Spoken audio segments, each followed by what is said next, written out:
Olá, sejam todos bem-vindos a mais um episódio do Hematotalks. Eu, Thaís e a Natália Zing estamos aqui e hoje eu tô bem emocionada. Que eu tenho a Ana Clara aqui conosco, que a Ana Clara é minha pacientinha. Quase 5 anos, Ana, de tratamento, do final de tratamento. E de remissão, e de tantas coisas boas, né? É bom dizer que a gente chegou até aqui já e vai ter tantas outras coisas, você não vai me abandonar. A gente tava gravando um episódio antes de pós-tratamento. Então que a gente não dá alta, eu não vou te dar alta, tá bom? Mas eu Tudo bem? aceito super bem. Se você me der, é capaz de eu ir lá com meu hemogramazinho na mão e falar, ó, dá uma olhadinha aqui. Como a gente fala aos pacientes, vem aqui, É um você toma casamento. café. Só Não. tomar café. Então você tá tomando café aqui comigo também, mas vai continuar tomando café. Mas a doutora Thaís é o único médico que eu gosto de ir. Agora, antes eu sempre gostei dela. Mas assim, eu não gostava muito de ir. Hoje que eu confesso que eu sou um pouco terrível, assim, eu abro os exames, dou uma olhadinha. Hoje em dia já não me assusto tanto, mas no passado, quando eu abria, eu mandava, doutora Thaís, meu Deus, é agora, eu tô morrendo. Ela, isso não é nada, tá tudo bem. E aí, um pouco do que a gente trouxe é pra falar um pouco de tudo. Obviamente que a gente quer passar por tratamento, falar de tratamento, mas a gente quer falar um pouco sobre pós-tratamento, sobre vida pós-tratamento. Sem spoilers. Tá bom. Então, Então eu vou começar, porque Começa. assim, que eu tô hoje nervosa. até quando a Ana entrou no consultório, eu falei, então acho que eu já sei qual é ela.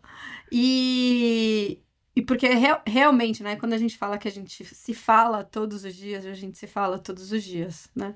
E a gente divide, então, desde a nossa sofre. vida, com as nossas coisas, mas os nossos pacientes, as nossas angústias com os pacientes, o que a gente faz, o que a gente não faz.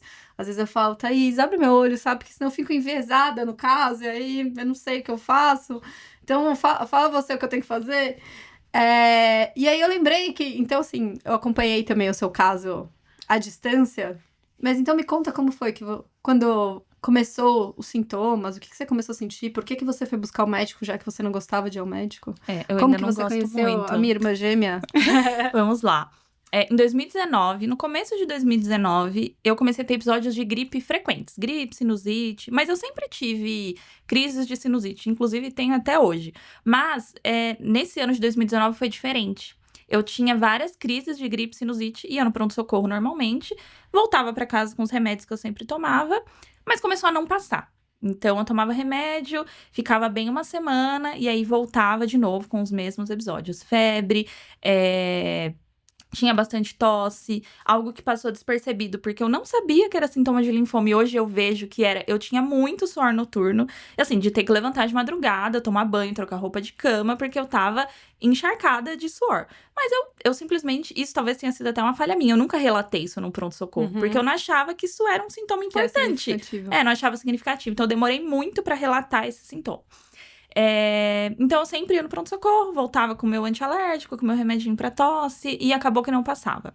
Até que eu comecei a ter dificuldade pra dormir. Então eu sempre dormi bem deitadinha, assim. E aí um dia eu não consegui mais, me incomodava, não sei explicar, mas assim, alguma coisa em mim me incomodava. Eu precisava, a respiração.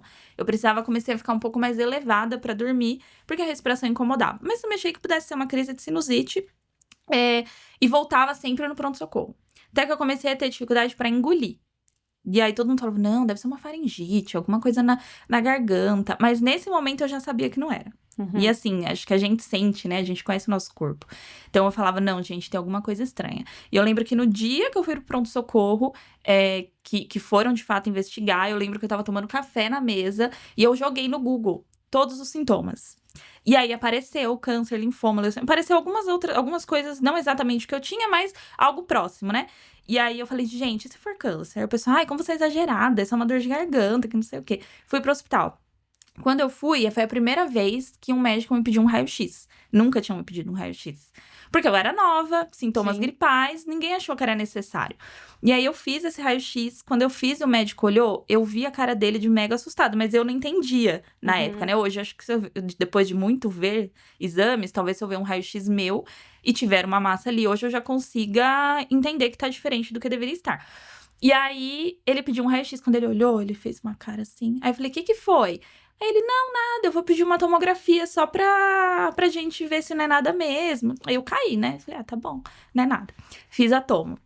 No que eu fiz a tomo, ele voltou e falou, a gente vai repetir. Aí eu já comecei a achar que não era mais normal. Falei, não, já fiz um raio-x, já fiz uma tomo, a gente vai repetir por quê? E aí, eu lembro que o médico, ele não falou comigo o dia todo. Eu cheguei no hospital de manhã, ele foi pedindo vários exames, ele não vinha falar comigo. Toda vez vinha outra pessoa falar comigo. E eu falava, gente, não, cadê o médico? Eu quero falar com ele. E talvez ele estivesse procurando palavras, talvez ele estivesse procurando... Tivesse assustado também. Talvez estivesse assustado. Era um plantão de domingo, depois eu até... Um outro momento, voltei nesse hospital, que era perto da minha casa, encontrei ele em outro plantão, falei que eu tava em tratamento. Eu acredito que talvez ele fosse residente, talvez ele ainda não tivesse pego um caso assim, ele não sabia como conversar comigo, mas eu achei de extrema delicadeza. Ele foi o primeiro que quis investigar. Ele foi o primeiro que falou, não, vamos fazer ali uma bateria de exames, ela tá se queixando tem um tempo. E aí ele me chamou no fim da tarde, pra falar que tinha encontrado uma massa muito grande no meu tórax, que ele não, no meu mediastino, que ele não poderia me liberar do hospital, que ele ia me internar e precisaria me transferir, porque eu tava num hospital muito, muito pequeno, assim, muito simples, perto de casa. E ele falou que não tinha cirurgião torácico, eles não conseguiriam comportar o meu problema ali. E eu fui transferida pra Jundiaí, ainda sem saber o que eu tinha. E aí eu me desesperei, nesse primeiro momento, eu me desesperei. Acho que o que mais chocou, assim, não foi nem ele falar, pode ser um câncer, porque ele não me deu o diagnóstico naquele momento. Não saber o que tem, né? Foi ele falar, olha, o que mais preocupa é uma massa muito grande no seu mediastino comprimindo a sua veia cava. Ele falou, isso pode gerar uma parada cardíaca, E aí eu me desesperei. Falei, meu Deus. Daí eu falei, e agora? Ele falou, vai ter que operar. E eu nunca tinha passado por nenhuma cirurgia, nunca tinha ido para um centro cirúrgico. E em questão de 2 dias, eu estava num centro cirúrgico e eu não tive nem muito tempo para pensar, não tinha como fugir, não tinha como assimilar nada, eu só tinha que ir. E aí eu fui, operei, deu tudo certo na minha cirurgia, fiquei na UTI pós-operatório. Também nunca tinha ficado numa UTI, foi outra coisa bem assustadora para mim de princípio. Fiz a biópsia e fui liberada. Só que quando eu fui liberada, eu não via melhora. Eu continuei inchando muito, continuei ficando muito roxa. E aí, eu lembro que o meu primo falou, por que você não passa na C. Camargo? Marca uma consulta lá. E eu marquei com cirurgião torácico também. Porque eu não sabia nem quem eu procurava, eu não sabia o que eu tinha. E aí, ele falou, não, o seu caso, você tem que passar com hemato. Não, ele não falou hemato, ele falou algum outro nome que eu não lembro. E eu marquei com outro médico que cuidava também dessa parte torácica. E quando eu cheguei, ele falou que não era com ele. Aí eu já queria chorar. Falei, meu Deus. Falei, quem que vai me ajudar? E ele falou, não, mas eu acho que eu conheço alguém aqui que pode dar uma olhada no seu caso, eu vou chamar. E aí ele chamou a doutora Thaís. E assim, até só um paralelo, essa sua história vai de acordo com muitos pacientes, né? Ainda mais com primário de mediastina, a mesma coisa, assim. Começa, às vezes, com tosse e tal, então sintomas inespecíficos, a paciente jovem, a maioria no pronto-socorro vai ser uma virose, uma gripe.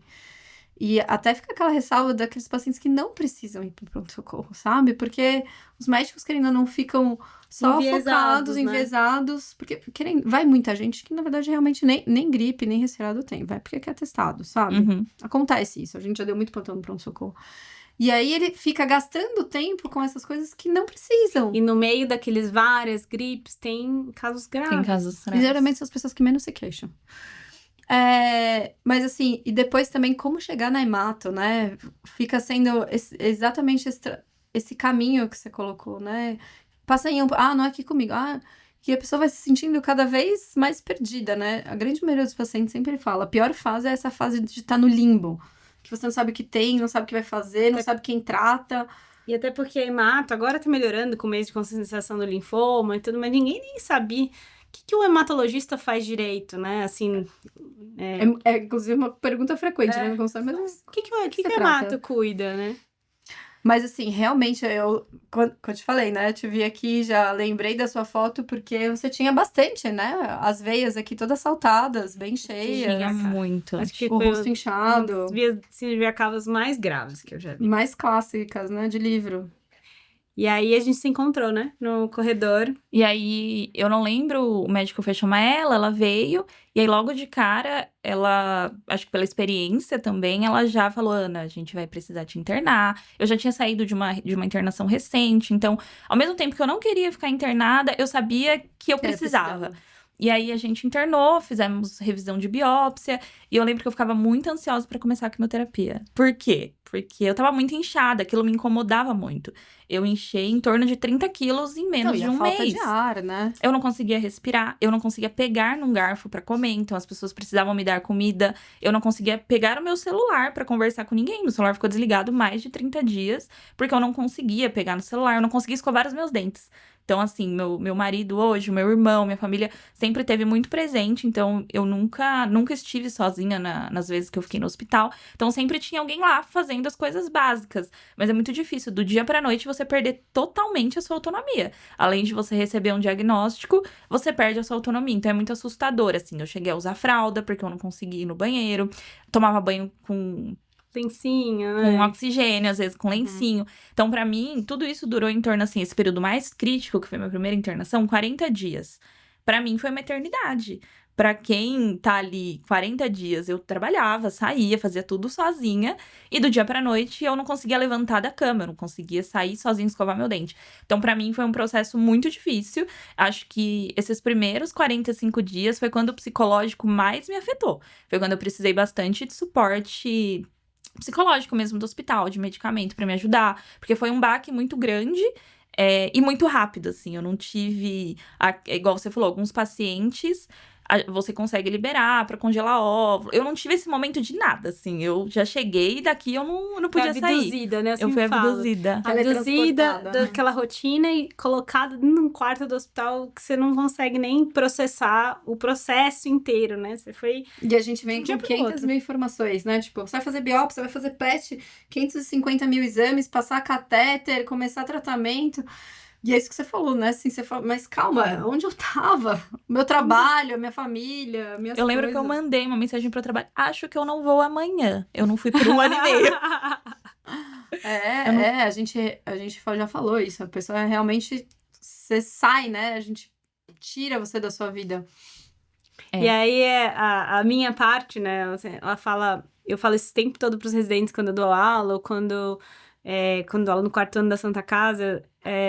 A Ana já participou de algumas vezes que eu dou aula, porque ela fala uma coisa, e eu lembro direitinho, ela chegou de cadeira de roda, né? E aí eu olhei e falei, Sebastião Jacava, olhei, assim, foram 2 minutos, eu falei, eu não sei o que ela tem, vai ficar internada. Ainda não sei qual tipo, não sei qual, vai ficar internada. E reforça um pouquinho de olhar, né, pro doente, de olhar, para e olha. Eu falo todas as vezes, paciente que vai 3 vezes na emergência precisa ser olhado, paciente que chega precisa ser olhado, você precisa parar e olhar. E eu acho que eu trago aqui até, a Santa Casa trouxe muito pra gente, né? Esse é um ganho que eu tenho da formação. Assim, a Santa Casa de São Paulo, muito paciente, ver muito, você ser capaz de olhar aquele doente e falar, aquele paciente precisa de ajuda. E até assim, nessas aulas que a gente dá no quarto ano, eu sempre falo pra eles, assim, calma, não é que você vai gastar 1h30 fazendo 500 mil perguntas pro paciente, porque de tanto que você vai vendo, você já sabe qual pergunta você vai fazer, mas você não pode pular etapas, sabe? Olha pro doente, né? Olhar, perguntar. Toda vez que eu pulo uma etapa ali na anamnese, né, no histórico, eu me arrependo depois. E às vezes, assim, quem tá começando, acha que, mas eu vou gastar muito tempo perguntando tudo isso. Não vai gastar, porque você já faz tudo direcionado e seguindo um fluxo, e isso vai só te ajudar depois, você vai gastar menos tempo. E eu falo pra Ana, falo pra todos os meus pacientinhos que eu obrigo eles a aprenderem exatamente o que eles têm, né? Então, a Ana teve um linfoma primário de mediastino, típico, né, dessa faixa etária, grandes massas, você precisa aprender o seu exame, precisa saber o que você tem que fazer, precisa saber qual o protocolo, porque você, mais que ninguém, é dona da sua doença. Você precisa ser dona desse processo também. Então, você vai saber mais que o médico da emergência, eventualmente, se precisar, você precisa ser dona de si. Então, eu falava, treina a falar, né, Ana? Aprende a falar o nome. E eu aprendi bastante, assim. Hoje, eu confesso que eu já não lembro tantos detalhes de nome de medicação. Eu ainda sei os protocolos que eu fiz, os tempos de quimioterapia. Mas na época que eu ficava internada, eu sabia o horário e os remédios que eu ia tomar. A enfermagem entrava e falava, agora é o antibiótico tal, agora eu não sei o quê. E aí eles falavam, dona do processo, né? Não dá. Eles falavam, não dá pra errar com você, porque você sabe exatamente o que você vai tomar. E eu realmente sabia. Eu sabia o protocolo, sabia os remédios que eu ia tomar, os horários. Claro que nesse primeiro momento ali, nos meus 45 dias, não, porque eu tava em outro universo, assim. Depois que eu fui ganhando um pouco mais da minha autonomia, fui melhorando meu psicológico, eu lia bastante. Eu cheguei a ler artigos da doutora Thaís, que nem em português estão. E eu não falo inglês, tá? Mas eu tinha muito tempo ali, então eu ia dando uma lidinha, conseguia ler, depois dava umas pesquisadas. Então, eu pesquisava bastante. Algumas coisas tem um lado bom e um lado ruim de pesquisar, né? Porque a internet às vezes traz. Você tem que saber as fontes que você pesquisa. Exato. Porque às vezes a internet, quando eu pesquisei o caso que eu tinha, ela me deu 48 horas de vida. Então, assim, já tô aqui há 5 anos. Então, a gente também tem que saber muito o que a gente pesquisa. Aonde, isso é muito importante. Muitas coisas eu perguntava direto pra doutora Thaís, que era a minha fonte confiável. É minha fonte confiável, né? Então, eu pesquisava sim, lia bastante, mas eu tentava não absorver tudo, porque cada caso é um caso, cada pessoa reage de uma forma ao tratamento, cada um é um. Então, às vezes, quando eu via que eu tava absorvendo demais, eu falava, não, tá no momento de ver outra coisa. Vou assistir um filme, vou fazer outra coisa. Quando a doutora chegar, eu pergunto pra ela, e ela vai me explicar. E a doutora Thaís sempre explicou de uma forma clara e ao mesmo tempo didática, porque eu não sou da área, não sou médica, não sou da área da saúde, então alguns termos claramente eu não iria entender. Então, ela sempre explicou de uma forma clara e de uma forma muito didática, que me passava segurança e às vezes eu falava, tá bom, deixa o Google pra lá. Ela estudou mais que ele. E aí a gente passou por esse processo, né? A gente fez um protocolo de quimio chamado R da EPOC, foi internado, que era... que foi outro baque pra mim, outra né? parte pesada pra você, que não Eu era... esperava. Tinha que ser internado, né? Eu não esperava. Eu já tive casos de câncer na minha família, mas ninguém teve linfoma, ninguém teve câncer no sangue. Então, todo mundo ia fazer a quimioterapia bonitinho e voltava pra casa. Então, quando me deram um diagnóstico, foi o que eu esperava. Eu falei, eu vou ficar aqui umas 3, 4 horinhas e vou pra casa. Então, acho que tem tratamentos que são até orais, não é? E aí foi o primeiro baque de, não, você vai fazer internada, são 7 dias... Acho que eram 7 dias. Por aí. Por aí. E eu tive alguns... 7 dias internada. Não dá pra ser fácil, né? Eu tive alguns plus. Eu não pude ter porte por conta da síndrome de veia cava. Então, passava catéter na virilha toda vez. Então, eu precisava internar um pouco antes pra ter esse procedimento de passar o catéter. E eu também vivia com neutropenia, né? Gente, nossa, eu vivia. Porque esse protocolo, ele tem como... Essa é a intenção desse protocolo. Desenhado para induzir neutropenia. Inclusive, lembra, se ele não atingir o nível de neutropenia, a gente sobe o nível, né? Então, ele subiu algumas vezes, inclusive. E aí, algumas vezes eu precisava mandar uma mensagem pra doutora Thaís, às vezes tentava... Tinha que fazer hemograma 2 vezes na semana. Fazia hemograma 2 vezes na semana, às vezes medicava em casa e não melhorava, ela já falava, vou ter que te internar. Aí eu já ia com a minha malinha pronta pro hospital. Então, assim, no começo foi um baque ficar internada. Depois, eu ficava sempre no mesmo andar, com a mesma equipe. Então, eu comecei a me sentir muito acolhida. Pra mim, se tornou uma segunda casa. Eu já não achava muito ruim ir pra lá, até porque eu tinha que ir. Então, eu já partia desse princípio, não era uma escolha. Eu tinha que ir. Se eu tinha que ir, se toda vez eu ficasse sofrendo, chorando, reclamando que eu tinha que ir, ia ser pior o processo pra mim. Então, eu aprendi, eu fazia minha malinha, eu parei de usar pijama do hospital, porque pra mim me trazia um conforto maior levar os meus pijamas, levar alguns produtinhos de rosto pra eu, dentro do que podia, né, dentro do tratamento, pra eu passar o meu tempo. Então, todas essas coisas foram me ajudando bastante. Assim. E aí a gente passou por esse processo, perdeu peso, foi voltando, né, a ser você mesma. Aí chegou no final do tratamento. Conta pra gente um pouquinho. Aí fez as tomas do meio do caminho, né, que pós terceiro ciclo. E aí a gente terminou o último ciclo, ela ainda teve um adendo que internou pós o último ciclo, com um quadro infeccioso. E aí a gente chega no momento que a gente reavalia a doença no final. Olha, quando eu terminei a quimio, eu também tenho outra coisa que eu lembro. Mandei mensagem pra doutora Thaís. Posso ir no bloquinho de carnaval? Era fevereiro. Logo pra quem, né? Queria ir no bloquinho. Daí ela falou assim, Ana... O que você acha? Então. Não, no fim ela falou assim, então... Num bloquinho vazio, de dia, fica longe das pessoas 10 minutos. Falei, que legal, né? Aí fiquei com febre no dia de ir pro bloquinho. O que aconteceu? Eu fui internada.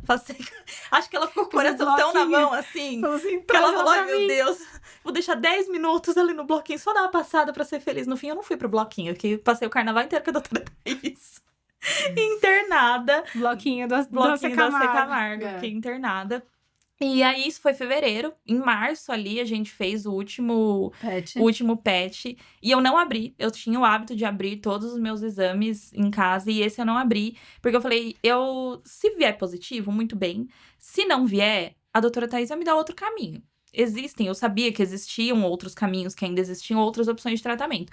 Mas eu não saberia lidar com aquilo sem ouvir quais eram as minhas outras opções. Eu sempre perguntava pra doutora Thais, e se não der certo, o que a gente vai fazer? E se isso não der certo? Ela falava, calma, vamos por partes. Vamos acreditar na nossa primeira linha, né? Ela falava, existem outras opções, mas vamos com calma. Vamos primeiro fazer os exames, fazer a primeira linha, não vamos sofrer com antecedência. Então eu falei, eu não vou abrir esse exame, eu vou pegar só lá no dia, e aí a gente vê o que vai acontecer. Peguei o exame, mas eu tava numa ansiedade pra ser chamada, numa ansiedade com aquele pacotinho na mão. E aí eu lembro que eu entrei no consultório, e aí na minha cabeça eu já tava assim, não importa o resultado. Se eu estiver bem, muito bem. Se eu não tiver, a gente vai seguir e tá tudo bem também. Faz parte do processo, né? Eu aprendi, acho que, a viver o processo. Que a gente fica tão ansioso pra terminar que a gente também perde as belezas do processo. É até estranho falar, né? Que um tratamento de câncer de linfoma tem beleza no processo. Mas se a gente parar pra observar a pausa que a vida dá, tem beleza no processo. E aí, eu entrei, a doutora Thais falou, a gente conseguiu. E aí, eu vou chorar, não sei, corta, tá? Não, a gente não corta. E aí, eu fiquei muito emocionada. Eu A acho gente que também fica. eu falo pra todo mundo, assim, eu senti como se Deus estivesse me dando uma segunda chance pra viver. E eu saí de lá muito, muito, muito feliz. Eu comemorei, eu lembro que no dia eu comemorei com uma pizza, que eu não sou muito de doce, eu gosto mais de coisa salgada. Eu pedi uma pizza pra comemorar. E eu fiquei muito feliz. E logo na sequência, que eu tinha aquela expectativa de, vou retomar a minha vida, veio a pandemia. Então, assim, eu já tava reclusa pelo tratamento, eu já não via muitas pessoas, até por questão de imunidade, de hospital. Eu morava na época, né, hoje eu sou casada com os meus tios, então os meus tios sempre tiveram um cuidado muito grande, assim, comigo, e eu sou muito grata por isso. Então, eu já era um pouco reclusa, né? E aí, depois veio a pandemia, eu fiquei mais reclusa ainda. Eu lembro que meu irmão precisava sair trabalhar, por conta de ser ali considerado área da saúde, ele deixou de morar em casa para não ter contato comigo. Ele foi para um apartamento e ficou eu e os meus tios, que na época não, né? Eles são aposentados, então ficamos nós três ali. Eu não vi o meu noivo, porque o meu noivo também precisava trabalhar. Ele ia pra minha casa, a gente conversava do portão, porque ele tava todo dia com acesso a outras pessoas, aí o receio de eu pegar alguma coisa. E aí ficamos assim por bastante tempo. E eu não voltei à minha vida normal. Fiquei 1 ano e meio ainda, acho, de pandemia, até a gente ter a vacina e começar a sair aos poucos, né? Então, depois de 1 ano e meio, 2 ali de tratamento, que eu, de fato, fui começar a voltar à minha vida normal. E aí, pra mim, foi outro baque, né? Porque a hora que você é tirado pra viver o tratamento, você se embarca naquilo, você esquece totalmente a sua vida. E, de fato, eu acho que é assim que tem que ser, porque aquele é o momento de focar. E na hora que você volta, você fala, meu Deus, e agora? O que é pra fazer? Porque você já esqueceu. Sim. Você ficou tanto tempo focado em remédio, em medicamento, em quimioterapia, você decorou seu tratamento, seu protocolo. E quando você volta pro seu trabalho, você volta a sair com seus amigos, você vê que a vida de todo mundo continuou. Você ficou parada 1 ano, 1 ano e meio naquele processo, mas a vida das pessoas não. Então, pra mim, voltar foi mais difícil do que o tratamento em si. Porque eu voltei pro trabalho, eu já não me identificava com o lugar que eu trabalhava. E aí, eu acabei trocando de trabalho. Foi muito bom pra mim também. Acho que, como você falou das belezas, né? Em frente a uma doença, né? Uma diversidade. São essas coisas. Às vezes, no final, essa pausa te faz ver a vida, alguns pontos da vida de outra forma. E aí, seguir outros caminhos. Sim, eu acho que a gente aprende que saúde é tudo, né? Eu acho que tudo na vida você consegue contornar. Hoje em dia eu penso isso, eu tô com saúde, então a gente dá um jeito. A gente faz, a gente muda a rota, a gente busca outros caminhos. Eu acho que é isso, assim. E dá valor pra pequenas coisas. Eu lembro que eu olhava muito a janelinha do hospital e eu via as pessoas andando, assim. Eu falava, nossa, quando será que sou eu que vou estar andando assim? Vou estar olhando as lojas. Então, a gente passa a dar muito mais valor pra coisas pequenas. Um banho em casa. Também, né? A chuva, eu gostava muito de olhar a chuva. E eu sempre fui uma pessoa que fugia da chuva, né? Hoje em dia a chuva cai, eu não fujo mais da chuva. Eu acho maravilhoso aquela água caindo. Então, também não fico lá tomando rios de chuva, né? Também não evoluí tanto assim. Mas eu não acho assim, que saco, tá chovendo. Dilúvio, né? Também não fico no meio do dilúvio. Mas eu não acho assim, que saco, tá chovendo, que não sei o quê. Não, eu vejo que são coisas naturais da vida, que a rotina faz a gente não enxergar mais como algo especial, porque a gente naturalmente, a correria da vida condiciona a gente a enxergar coisas, eu falo extraordinárias como normais. Como você acordar na sua casa, você tomar um café com seus filhos. Dormir na sua cama, né? Dormir na sua cama. A gente não foi paciente, mas a gente dormiu muitas vezes no hospital, comeu muitas vezes a comida do hospital também no plantão. Eu sempre falo pro paciente, né? Você comer a comida que não vem tampadinha, você dormir no travesseiro que não é de plástico, é muito bom. É muito bom. E você sabe que nessa reflexão, eu sempre falo, a gente já fez algumas vezes reflexão, por que oncologia, né? Lembra que você falou, você conseguiu me contar essas coisas? Eu falo que é por isso que a onco, né? Porque da onde vem a oncohemato? Por que você... por que você fez oncohemato? É por causa disso, né? É a possibilidade de você... Como se fosse uma medicina de antigamente. Você entra na minha vida, eu entro na sua vida, e é pra sempre, né? Nunca mais. Sempre vai lembrar daquele momento. E aí foi muito interessante que esses dias eu fui de Uber pro hospital, e aí o Uber falou assim pra mim, eu nunca faria o que você faz. Eu não teria coragem nunca de fazer. Aí eu falei, tudo bem, é justo o que custe muito, que vale muito, né? Então você também nunca vai presenciar o que é eu conversar com o paciente e dizer que ele tem a resposta completa. Você nunca vai saber o que é isso. E ainda tem o Plus. Então conta pra gente Conta o Plus. Então, meu Super Plus. Eu terminei meu tratamento, voltei à minha vida. E aí, depois de uns 2 anos ali, eu comecei a pensar em engravidar. Eu falei, será? Eu já tô ali com... Acho que eu engravidei com 30. Já tô com 30, acho que é uma idade boa. E aí, já tava com o seu já tava com meus namorado há muito bem, tempo. já tinha casado, já tava ali, né? E aí eu falei, acho que engravidar pode ser uma opção legal. Falei, mas vou perguntar pra doutora Thaís. Aí fui pra uma consulta, ela falou, seus exames estão bons, da minha parte, tá tudo bem, se você quiser começar a tentar, né? E aí tem o ponto que eu fiquei em menopausa induzida, acho que por 1 ano, mais ou menos.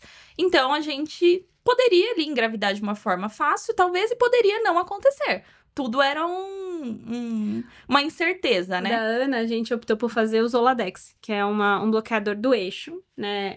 Que pode ser indicado em pacientes oncológicos, porque a gente deixa o ovário um pouquinho mais quiescente, ou seja, mais dormindo um pouquinho, e há quem... Os estudos, não só o nível de evidência A, mas B, que diminui a toxicidade da quimio direta nos ovários. Então, além do que, o mais importante, na verdade, é que você deixe o paciente sem sangrar no momento em que vai ficar com a plaqueta baixa, que a imunidade vai estar baixa, então vai ser mais uma causa de anemia. Sim, então uma coisa que a gente quer tirar da frente é a menstruação, durante o tratamento. E aí, eu, durante ali, quando eu precisei tomar a injeção, eu não sofri, vou ser muito sincera, assim. Porque eu já tinha outras coisas pra lidar. Então, eu falei, não vou colocar mais isso aqui a gente nem teve na como minha discutir, conta. né? Não tinha escolha.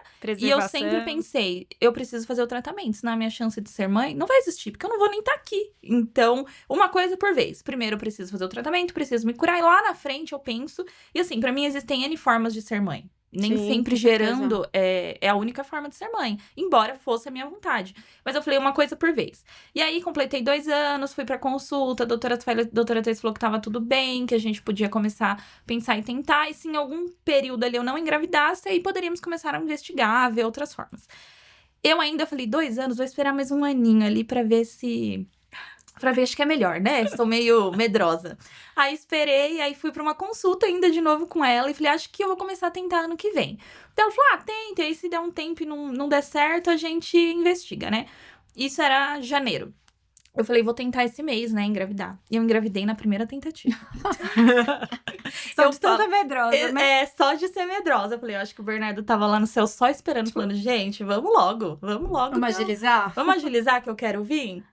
E aí, eu lembro que eu... Então, foi espontâneo, você não precisou de nenhum tratamento? Nada, e assim, foi de primeira. O primeiro mês de tentativa pra engravidar, e eu sou um pouco ansiosa, né? Então, minha menstruação atrasou 1 dia.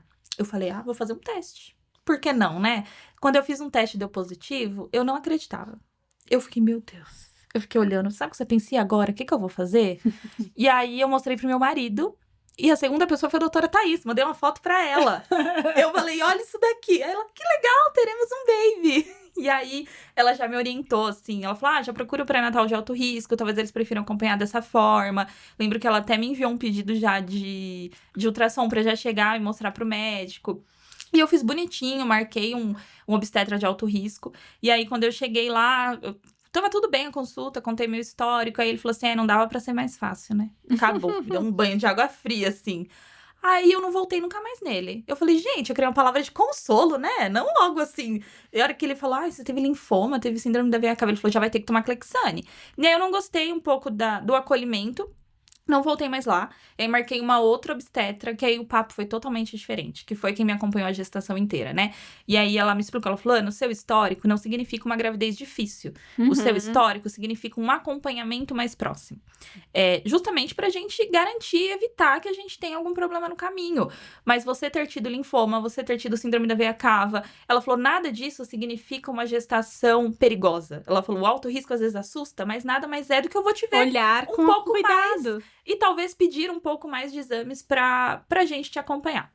E, de fato, a minha gravidez foi muito tranquila. Eu não tive nenhuma intercorrência física. Eu tive algumas questões psicológicas, porque minha primeira, acho que baque ali, eu já tinha um pouco de noção, mas não era uma certeza, de que eu tomaria o Clexane durante a minha gestação inteira. Eu tomei muito Clexane durante o meu tratamento, então... quando eu vi que ia tomar na gestação... Deu um pouco de lembranças. De tudo. Eu não gostei muito, mas eu sabia que era necessário. E hoje eu vejo que isso veio pra ressignificar a minha vida. Porque quando alguém fala do Clexane, eu não lembro do linfoma. Eu lembro, eu falo, nossa, eu tomei na minha gestação. É a primeira coisa que eu falo. E antes eu falaria, não, eu tomei no meu tratamento. Então acho que veio pra ressignificar mesmo ali o medicamento, né? E aí, meu primeiro baque foi esse, do Clexane. Tive que tomar a gestação inteira. E aí tem outro porém, né? Tomar Clexane quando você está com linfoma é muito fácil o acesso. Depois com barrigão. Depois grávida, os convênios já não mandam mais. É outro processo, né? Então, quando eu tava com linfoma, era tranquilo ter acesso ao medicamento. Ele chegava lá em casa, bonitinho. Já na gravidez, o convênio não quis mandar. Então, eu fui pelo SUS. E aí, tudo bem, eu recebi, foi perfeito, assim, eu recebi a minha gestação inteirinha. Mas foi outro caminho que, naquele momento ali, que eu já tava com medo. Porque o médico falou, você precisa tomar o Clexane o mais rápido possível. E aí, eu já fiquei um pouco ansiosa pelo processo de ter que tomar o Clexane. Já fiquei nervosa, porque eu já sabia que eu tinha um histórico de trombose. Então, emocionalmente, no começo, eu tinha muito medo de perder o B. Então, eu tomava as injeções, mas eu fiquei muito emotiva. Eu tinha muito medo. Então, isso mexeu muito comigo. Passou o primeiro trimestre, foi tudo bem. Eu fiquei um pouco mais relaxada, comecei a ver enxoval, comecei a ver as coisas, comecei a contar para as pessoas, porque nem contar para as pessoas eu contava. Eu contei para algumas pessoas ali necessárias, mas não contava para todo mundo. E aí comecei a fazer enxoval. No que eu comecei a fazer enxoval, também foi uma delícia. Só que eu tenho essa questão de médico, né? Eu não gosto muito de médico. Nada pessoal com vocês. Eu gosto de vocês, mas assim, ir ao médico, pelo meu histórico de saúde, não me agrada. Toda vez que eu chegava no consultório, minha pressão subia. E aí a médica começou a ficar meio assim, essa pressão aí. Começamos a investigar pré-eclâmpsia. Tudo pra deixar o meu emocional. Eu falava pra ela, não, eu tenho uma coisa que chama síndrome do jaleco branco. Você já ouviu falar? E ela falava assim, não é... Ela falava, mas eu não posso acreditar nisso sem exames. Eu falava, quando eu sair daqui eu fico ótima, é só porque eu te vejo. Aí ela, não, eu não posso acreditar, a gente vai ter que fazer exame. Então eu sempre ia ou pro pronto-socorro, ou precisava fazer urina 24 horas, porque a minha pressão subia. E de fato, nunca nenhum exame deu nada. Eu comecei a fazer controle de pressão em casa pra levar pra ela no consultório. E em casa tava sempre bem, mas eu chegava lá, a minha pressão tava alterada, que era a minha síndrome do jaleco branco. E aí a gente levou a gestação inteira, assim. Eu não tive maiores complicações, não tive de fato nada de pré-eclâmpsia, embora eu sempre estivesse investigando por conta do meu emocional, com Clexane, aí ia no hospital, nunca tive filho, eu tinha um pouco de receio de via de parto, como é que ia ser. Até pelo próprio Clexane, eu morria de medo de ter uma hemorragia no parto. Então, mesmo ela me explicando que era muito seguro, que eu tomava uma dose muito baixa, que nós iríamos fazer ali o momento do parto mais seguro possível para os dois, eu tinha muito medo. Às vezes eu mandava mensagem pra doutora Thaís, perguntando do Clexane. Coitada, não tinha nada a ver com a gestação. E eu mandava, porque era uma pessoa que eu confiava muito. Então, às vezes eu precisava ali do meu emocional de alguém da área mesmo da saúde que falasse, calma. É comum na saúde isso acontecer. Então, no fim deu tudo certo. Minha obstetra na época não deixou passar de 39 semanas por questão do Clexane. E eu queria muito um parto normal. E eu ouvi de algumas pessoas, ai, mas você vai tentar um parto normal, o seu histórico, você já teve trombose, teve não sei o quê. Aí eu falei, gente, mas até onde eu estudei, eu estou informada, uma coisa não tem nada a ver com a outra. Assim, se porventura tivermos outras complicações ali no momento do parto, tudo bem a também, gente né? muda a rota se necessário. Mas inicialmente... Tem que seguir a natureza, né? Exato! Não forçar pra nenhum dos lados. Mas inicialmente, a gente não tinha nenhum motivo que me impedisse. E aí, eu lembro que eu saí de licença no começo de outubro. Fiquei esperar o B nascer, que eu já tava cansada. Falei, vou sair de licença um pouquinho antes. O erro, né? Porque ele nasceu só no final de outubro. Eu ficava todo dia, será que é hoje? Que ele vai nascer?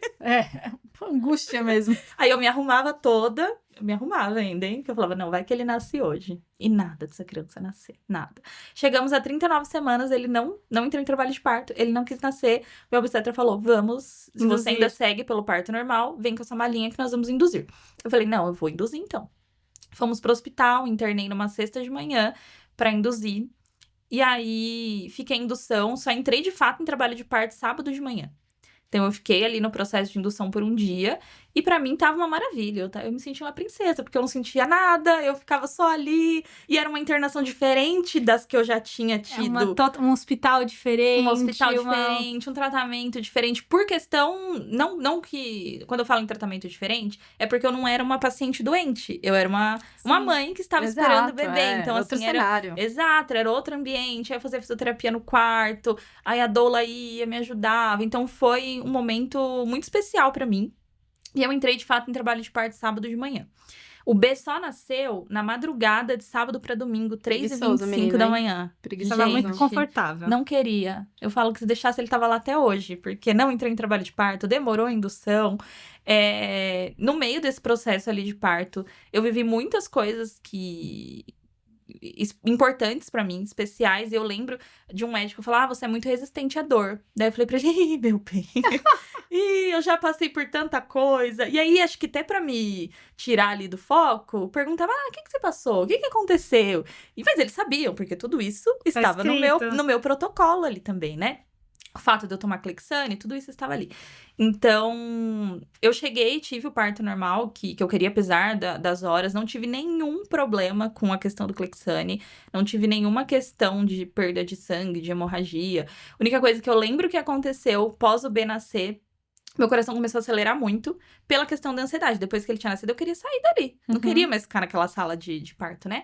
E aí, veio a anestesista, eu falei, deixa eu ir pro quarto, porque eu não tô gostando de ficar aqui. Não, mas a gente vai ter que fazer uns exames, porque seu coração tá um pouco acelerado, a gente precisa descartar alguma coisa. Eu falei, não, é que eu não gosto mesmo de médico. Falei, não é nada pessoal com você não, tá? Aí ela deu risada na época, e ela falou, eu entendo, mas a gente vai ter que fazer os exames. Eu falei, tá bom.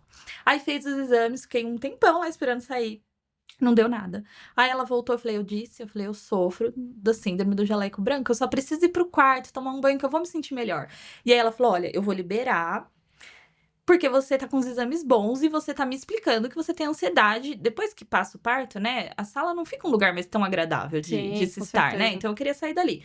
E aí foi tudo bem, eu saí, fui pro quarto, logo me deixaram tomar banho, li a coisa mais linda, fofinha. E ele tá com quantos anos agora? 1 ano e 1 mês. Aí, ó. Fez 1 mês ontem, é uma preciosidade. Parabéns. E quando você pensa nessa jornada toda, assim, pra mim é muito emocionante, né? Ver tudo e participar de um pouco de tudo. O que você falaria pra alguém, assim, da tua idade, que tá, assim, no olho do furacão agora, né? Eu acho que eu falaria, viva o processo e tenha calma com você mesmo. Porque às vezes a gente quer atropelar o processo, né? A gente tá ali no começo do tratamento pensando lá no final. E é natural, acho que é natural, a gente quer que passe, a gente quer retomar a nossa vida. Só que as coisas acontecem de uma forma natural quando a gente vive o processo. Não adianta a gente querer pular as fases, a gente ficar ansioso. Naquele momento eu precisava estar no hospital, era ali que eu tinha que estar. Não adiantava eu querer estar em outro lugar. E às vezes a gente tá no hospital, mas a nossa cabeça tá em outro lugar. A gente não tá vivendo o processo que nós deveríamos viver. Então, acho que esse é o meu principal recado. Viva o processo, tenha calma e paciência com você, que eu acho que nós somos os nossos principais aceleradores, né? Porque na nossa vida ali, todo mundo entende que você está numa pausa pra fazer o seu tratamento. Tá tudo bem você, naquele momento, não conseguir produzir, você não conseguir trabalhar. Muitos e muitos e muitos dias, o máximo que eu conseguia fazer era ficar deitada vendo TV. E assim, naquele momento eu precisava daquilo. Não adianta a gente querer pular as etapas que você precisa viver. Meu corpo pedia pra descansar. Então, no momento em que eu me sentia melhor, eu levantava, fazia uma caminhada, mas tinha dias que eu não conseguia. E aí, no momento que eu parei de me cobrar, eu falei, não, esse é o momento que eu tô vivendo, eu preciso viver esse processo. E aí, os outros processos foram ficando mais leves, depois que passou, que agora eu vou voltar a trabalhar. Até isso eu me cobrei menos, porque eu também não voltei pro trabalho e comecei a produzir igual eu produzia antes. A entender tudo igual eu entendia antes. É respeitar, né? É respeitar. E é muito difícil isso, da gente entender que você tá vivendo um processo. E hoje eu não sou a mesma pessoa que eu era antes. E nunca mais eu vou ser. Eu passei por um processo que me moldou como pessoa, como ser humano. Agora, com o Bernardo, me moldou mais uma vez. Eu não achava que isso fosse possível, mas a maternidade a vida molda né? a gente. É muito... As preocupações mudam, né? E eu falo que o B me trouxe uma coisa que antes eu ainda sou muito centrada com a minha saúde. Mas eu sou muito centrada com a saúde dele. E é uma coisa que eu preciso trabalhar. Porque o Bernardo espirra. Eu estou com a pediatra. O Bernardo espirrou. E ela fala, tudo bem, criança espirra. Então, assim, isso é uma coisa até que a pediatra que eu encontrei, graças a Deus, ela entende muito que eu carrego traumas. E aí, qualquer coisa que o Bernardo tenha, eu me desespero. Mais do que quando é comigo. Ele tá com uma virose, ele tá com não sei o quê. Por conta do meu histórico de saúde. Então, muitas vezes, ele tem algo que criança tem. Criança, infelizmente, vive com uma gripinha, com alguma coisa assim, o narizinho escorrendo. E talvez pelo trauma que eu vivi, eu hoje preciso melhorar muito, porque eu busco muito o acesso à pediatra. E assim, ela é maravilhosa, ela não reclama. Mas é um trauma que eu carrego. E eu acho que o motivo maior da gente ter trazido, assim, a gente sempre tem ideia de trazer paciente, porque é muito emocionante pra gente, é um pouco da história, mas é uma história... Lembra quando você falava... E os 5 anos? A gente comentou um pouco antes de gravar. Será que eu chego nos 5 anos? Será que eu vou estar aqui? Como é que vai ser? Como são as pessoas com 5 anos? Então, você é uma pessoa com 5 anos. Você é uma pessoa com 5 anos em que a gente tem várias felicidades durante a jornada, né? Que conseguiu seguir a vida reprodutiva, que é uma questão, a gente não teve muita possibilidade de discutir sobre isso, né? Mas a gente conseguiu, e eu falo eu sempre vou tentar falar, que eu falo que a gente é um time sempre, conseguiu passar por isso. E conseguiu esquecer de mim, né? Assim, seguir na frente, esquecer da gente, esquecer do hospital, esquecer tudo que passou e ressignificar as coisas. Eu acho que essa é a grande mágica. A gente sempre quer que no final você só continue, né? Continue. Né? E ainda veio com plus. Um plus. Então, dividimos Bernardos, né? Dividimos. E eu tenho... Eu acredito que seja recíproco, mas eu tenho uma conexão muito, muito gostosa com a doutora Thaís, que eu mando foto do meu filho. Às vezes ele fala, nossa, ele ficou tão lindo, eu vou mostrar pra doutora Thaís. E aí eu mando, às vezes, uma fotinho dele pra ela ver. Eu fico mas muito feliz. Certeza, a gente também fica muito feliz, porque esse é o que alimenta nosso trabalho, né? O que faz a gente realmente acordar todos os dias e fazer isso. Eu fico feliz de compartilhar as minhas conquistas com ela. Então, assim, não é uma pessoa que eu falo, que eu fico batendo papo, não é isso. Eu sei a posição dela de médica e minha posição de paciente, mas muitas conquistas eu tenho gratidão, porque ela me ajudou a chegar até aqui. Então, o esforço, o empenho, até em dividir o meu caso com você, que não fazia parte ali naquele momento, mas de dividir com outras pessoas de fora pra ajudar. Então, eu tenho muito essa gratidão e esse carinho mesmo por ela. Então, quando eu conquisto alguma coisa, por exemplo, eu engravidei, ela foi a segunda pessoa a saber. Porque eu falei, eu vou contar pra doutora Thaís. Às vezes o B tira uma foto muito bonita, fez um aninho, eu mandei mensagem pra ela pra contar. Então, eu tenho esse carinho, assim, e eu fico muito feliz quando eu vejo também ela conquistando coisas. Eu não entendo nada, mas eu vejo ela em algum congresso, eu falo, ela arrasou! Aí eu assisto, eu ouço, eu mando pra família. Eu falo, olha a doutora Thaís, que chique, tá lá nos Estados Unidos falando não sei o quê. Realmente, eu não entendo da questão de saúde. Mas eu fico muito orgulhosa e fico muito feliz. É como se fosse alguém da minha família conquistando alguma coisa. E aí eu vejo, o B foi, o marido foi. Eu oro pela sua família, vou fazer uma oração, eu falo, gente, que Deus dê muita saúde pra ela e pra família dela. Então, assim, é um carinho, uma gratidão muito grande, que não estão ali no dia a dia, porque a gente não tem contato no dia a dia. Mas é uma coisa que em alguns momentos especiais da minha vida, eu gosto de compartilhar, porque ela participou, né? Trouxe... me ajudou ali, eu falo que ela deu a mãozinha pra Deus. Agora eu sei que pra você também. Aí foram 3 mãozinhas e me ajudaram a chegar aqui. E aí eu volto, né, quando te escutando falar isso, eu queria que o moço que me trouxe no hospital escutasse, né? Porque eu sei que ele não falou muito pelo contrário, ele falou, talvez elogiando a minha coragem, né? De estar lá todos os dias no AC. E ele foi me deixar na entradinha ali do AC. Mas eu falo, mas você não tem noção o que é o outro lado também. Você não sabe o que é receber o que eu recebo, né? Quão a oncologia muda meu dia a dia. Então, isso que você fala do valor da chuva, do valor... Às vezes eu tô em casa assim, não posso reclamar disso, porque olha o que eu vivo todos os dias, né? Sim, olha com o que certeza. Olha quantos dias eu vi pessoas sendo arrancadas do dia a dia. Nossa, que legal que eu posso estar aqui todos os dias fazendo o que eu quero, né? Participando e conhecendo cada uma dessas histórias que me moldam todos os dias, né? Eu tenho certeza. Eu falei já algumas vezes. Cada paciente que passou na minha vida mudou. E a gente eu não sou. esquece, né? Não esquece. Outro paciente também que a gente trouxe, eu lembrando várias coisas, ela falou, mas eu não lembrava disso. Mas Você a lembra? gente lembra. Então, a gente realmente não esquece, né? Às vezes vocês acham que, é mais um. Não. E... Eu brinco que eu sou a preferida.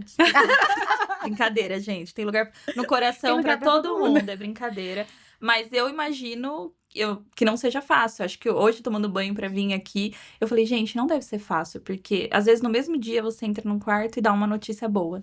E no minuto seguinte, você já tá dando uma notícia que não é tão agradável. Sim. E assim passa o dia inteiro. Então, acho que vocês como médicos, lidar com isso internamente, não deve ser fácil. Porque ao mesmo tempo que você ficou feliz por um, você tá apreensivo pelo outro. Então, eu imagino que seja muita coisa. Acho que são muitas coisas pra se orgulhar também do lado de vocês. Ana, muito obrigada por vir aqui, por aceitar.